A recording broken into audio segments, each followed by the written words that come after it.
Hello everyone, welcome back to my channel. It's learning time. So dear children, today in this video we are going to study a new point, that is last topic from your lesson number 6, minerals.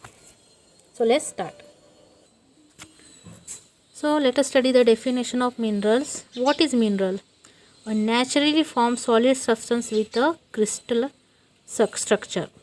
Means minerals are naturally occurring solid chemical substances found inside or on the surface of the earth. Rock may be formed of one type of mineral such as marble, or a mixture of many minerals such as granite. Minerals can be metallic or non-metallic. So there are two types of minerals are there. First one is a metallic minerals and the second one is a non-metallic minerals. So let's study one by one. The first one is a metallic minerals. Metallic minerals are those minerals which can be melted to obtain new products. Iron, copper,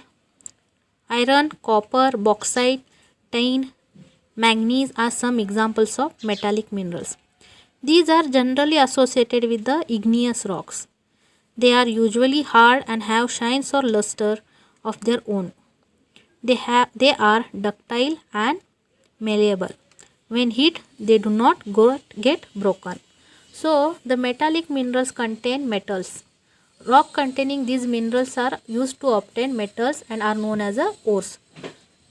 The metals obtained from the ores are used for various purposes.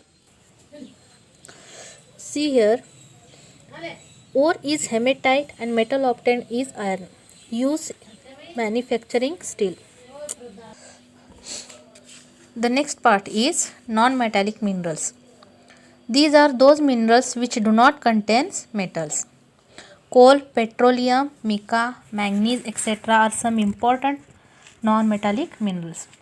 Coal and minerals oil are also called as energy minerals. So these minerals do not contain any metals. Calcite, gypsum, mica, feldspar, etc. are the examples of non-metallic minerals. Coal and petroleum are valuable non-metallic minerals that contribute greatly to our total energy supply. They are called fossil fuels. So let us study one by one now. The first one is the fossil fuels.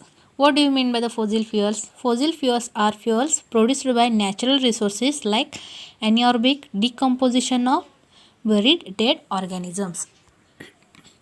The next example of the non-metallic minerals is coal. A coal is a combustible sedimentary organic rock formed from vegetation.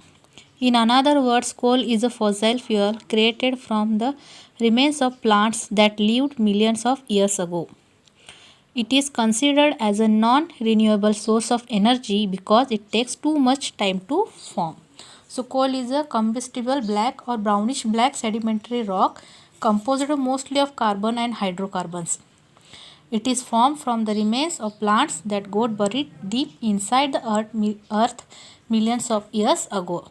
Over millennia, due to the heat and pressure inside the earth, these materials decayed and changes into the coal. There are many varieties of coal such as anthracites, bituminous, lignite and peat. The general applications or the general uses of the fuels are: it is used as a fuel. It is used in cooking and use of cake.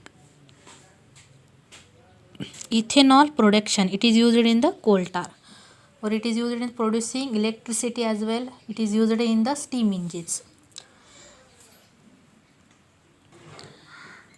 The next part is petroleum formation. Has been said that petroleum is formed by slow chemical and biochemical decomposition of organic matter. It is remain of tiny plants and animals that lived in the sea. When they died, their bodies changes into oil by high pressure. It is also called as fossil fuel because it is formed from remain of the dead animals.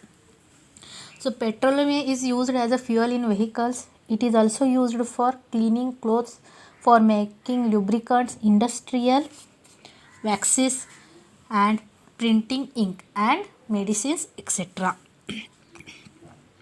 The last point is the conservation of coal and petroleum. The coal and petroleum are exhaustible natural resources. It takes millions of years to convert dead organisms into fossil fuels. Burning of fossil fuels causes air pollution. Uses of these fossil fuels also causes global warming. Therefore, these fuels should be used only when absolutely necessary. So, fossil fuels like coal and petroleum take millions of years to form. So, once this deposit of fossil fuels are exhausted, they will no longer be available to use. So, we need to conserve these fossil fuels and use them wisely. We should switch to alternative sources of energy like solar energy, wind energy, hydropower, etc. that are always available to us. So here your lesson number 6 got over. If you like this video, then please press the like button and don't forget to subscribe my channel. It's learning time. Until then, be safe in your home. Thank you.